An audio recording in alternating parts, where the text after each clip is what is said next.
আসসালামু আলাইকুম রহমতুল্লাহি ওবরাকাতুহু। আজকের ভিডিওটি অস্বস্তি প্রতিযোগিতা নিয়ে। এক ব্যক্তি প্রতিদিন সাইকেল চালিয়ে তার অফিসে যেতেন। সময় লাগত 1 ঘন্টা। একদিন এই ব্যক্তি দেখতেছে তার কিছুটা সামনে একজন সাইকেল চালিয়ে যাচ্ছে। হঠাৎ করে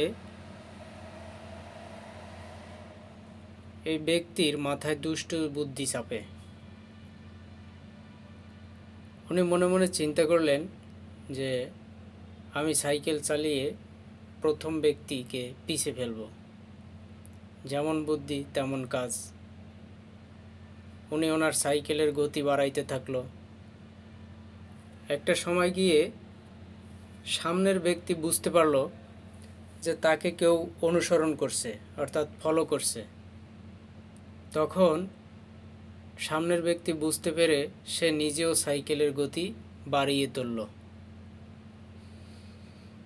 একটা সময় পিছনের ব্যক্তি সামনের ব্যক্তিকে পিছে ফেলতে সক্ষম হলো, কিন্তু এমন এক স্থানে গিয়ে তার প্রথম ব্যক্তিকে পিছে ফেলেছে যেখানে গিয়ে হঠাৎ করে ওনার মনে পড়ছে যে আমি তো এই সময়টা অফিসে থাকার কথা ছিল, আমি এখানে কেন?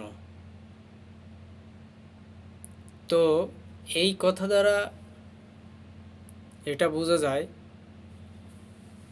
যে আপনি অস্বস্তিকর প্রতিযোগিতায় লিপ্ত হয়ে নিজের গন্তব্যকে ভুলে যায়েন না। যদি আপনি অস্বস্তি প্রতিযোগিতায় লিপ্ত হয়ে নিজের গন্তব্যকে ভুলে যান, তাহলে কখনোই আপনি আপনার নির্দিষ্ট স্থানে গিয়ে পৌঁছতে পারবেন না। পৃথিবীতে যতদিন জীবন থাকবে ততদিন প্রতিযোগিতা থাকবে। হ্যাঁ, আপনি আপনার গন্তব্যে পৌঁছানোর জন্য সর্বদা চেষ্টা করেন। আরেকজন কোন গন্তব্য কে কোথায় গিয়ে পৌঁছলো তা আপনার দেখার বা জানার বিষয় নয়।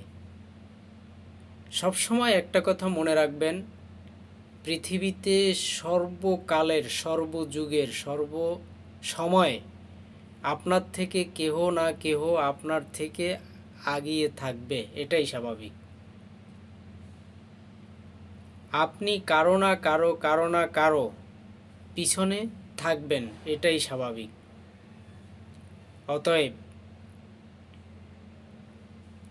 অস্বস্তি প্রতিযোগিতায় লিপ্ত না হয়ে নিজের গন্তব্যে পৌঁছানোর জন্য চেষ্টা করতে থাকুন, যতক্ষণ না আপনি সফল হন। আমার কথাগুলো যদি আপনাদের ভালো লাগে, লাইক করবেন, শেয়ার দিবেন, কমেন্টস করবেন, পাশে থাকার চেষ্টা করবেন। আমি আপনাদের পাশে আছি।